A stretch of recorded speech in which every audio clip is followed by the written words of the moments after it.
درود بر شما باشه. من فرشاد امیرخانی از دفتر حقوق مهاجرتی رد ایگل ثبت شده در کالیفرنیای ایالات متحده آمریکا در این ویدئو در چند دقیقه پیش رو در خدمت شما خواهم بود. در ماه دسامبر سال 2025 هم وزارت امور خارجه ایالات متحده آمریکا و همچنین اداره مهاجرت و شهروندی آمریکا موسوم به USCIS اجرای برنامه لاتاری دیوی 2026 را به حالت توقف و تعلیق درآورده است. علاوه بر این در ماه ژانویه سال 2026 وزارت امور خارجه آمریکا صدور ویزاهای مهاجرتی برای شهروندان 75 کشور را به حالت تعلیق درآورده است. از آنجایی که این ویدیو به زبان فارسی در حال تهیه هست، دو کشور فارسی زبان ایران و افغانستان جزو این 75 کشور می باشند. در دفتر حقوق مهاجرتی رد ایگل ما معتقد نیستیم که دولت آقای ترامپ قصد داشته باشد تا توقف برنامه دیوی 2026 را که به حالت تعلیق درآمده و همچنین تعلیق صدور ویزا برای 75 کشور را پایان دهد. به همین دلیل ما در حال برنامه ریزی برای طرح یک شکایت گروهی علیه این تصمیمات هستیم تا به نمایندگی از برگزیدگان و برندگان لاتاری 2026 طرح و پیگیری قانونی را از طریق دادگاه‌های ایالات متحده آمریکا داشته باشیم.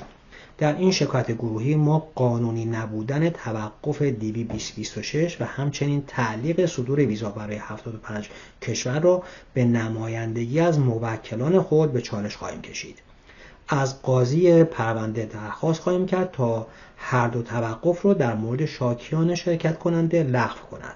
همچنین از دادگاه خواهیم خواست تا دولت آمریکا را ملزم نماید که پیش از 30 سپتامبر 2026 درباره پرونده شاکیان تصمیم گیری به عمل بیاورد. علاوه بر این به این دلیل که می‌دانیم کار درستی است، در این شکایت گروهی قصور وزارت امور خارجه در اعلام بازه زمانی ثبت نام لاتاری 2027 را نیز به چالش خواهیم کشید. ما قصد داریم تا این شکایت گروهی را در دادگاه فدرال ناحیه کلمبیا، واشنگتن دی سی ثبت و طرح نماییم. تاریخ‌هایی که باید در مد نظر داشته باشیم به این شکل است. آخرین مهلت برای شرکت در شکایت گروهی 28 فوریه سال 2026 تعیین شده است. تاریخ برنامه‌ریزی شده برای ثبت و طرح شکایت در دادگاه تاریخ 14 مارس 2026 در نظر گرفته شده است. برای شرکت در این شکایت گروهی متقاضی حتما باید از برندگان سال دیوی 2026 باشد. اگر برگزیده لاتاری دیوی 2026 نیستید، می توانید با مراجعه به وبسایت رسمی دفتر حقوق مهاجرتی رد ایگل از سایر فرصت‌های شکایت‌های گروهی مطلع گردید. چند نکته مهمی رو که باید اشاره بدم به این نحو است. اول اینکه هیچ شکایت حقوقی از جمله این شکایت گروهی تضمین شده برای پیروزی 100% نیست. دو اینکه بسیاری از برگزیدگان لاتاری 2026 شهروند یکی از کشورهای 40گانه‌ای هستند که در ماه ژوئن سال 2025 و دسامبر 2025 توسط رئیس جمهور ترامپ مشمول ممنوعیت سفر به ایالات متحده آمریکا گشتند. این شکایت گروهی این دو نوع ممنوعیت سفر را به عنوان اقدام غیرقانونی به چالش نخواهد کشید و تمرکز این پرونده بر آن نیست. بنابراین اگر شهروند یکی از کشورهای مشمول ممنوعیت سفر هستید و تصمیم به شرکت در این شکایت گروهی دارید، باید آگاه باشید که حتی در بهترین حالت این شکایت تنها یکی از موانع موجود را در مسیر شما برطرف خواهد کرد.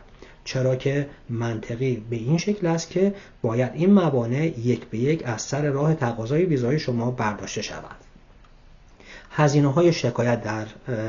هزینه شرکت در این شکایت گروهی به این شرح است: حق الوکاله برای هر برگزیده و برنده لاتاری 2026 جهت شرکت در این شکایت گروهی مبلغ $2500 در نظر گرفته شده است.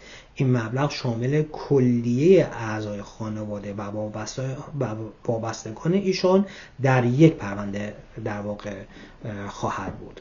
یعنی اینکه این پرونده فارغ از اینکه چند نفر در یک پرونده باشند، فقط تنها مبلغ $2500 قابل پرداخت خواهد بود. از نظر شرایط پرداخت به این شکل است که مبلغ $500 در ابتدای همکاری و هنگام ثبت نام از شما دریافت خواهد شد و مبلغ باقی مانده $2000 پس از ورود به آمریکا قابل پرداخت است.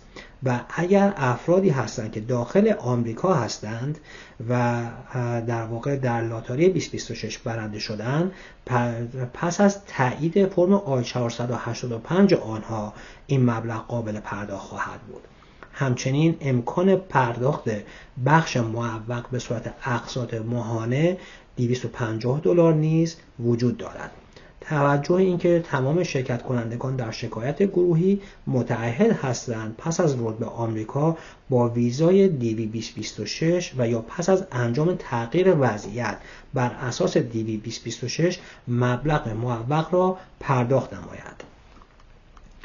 و در نهایت برای شرکت در این شکایت باید از طریق وبسایت رسمی این دفتر حقوقی به صورت آنلاین این فرایند ثبت نام رو به عمل بیاورید. از همراهی شما بی نهایت سپاسگزاریم.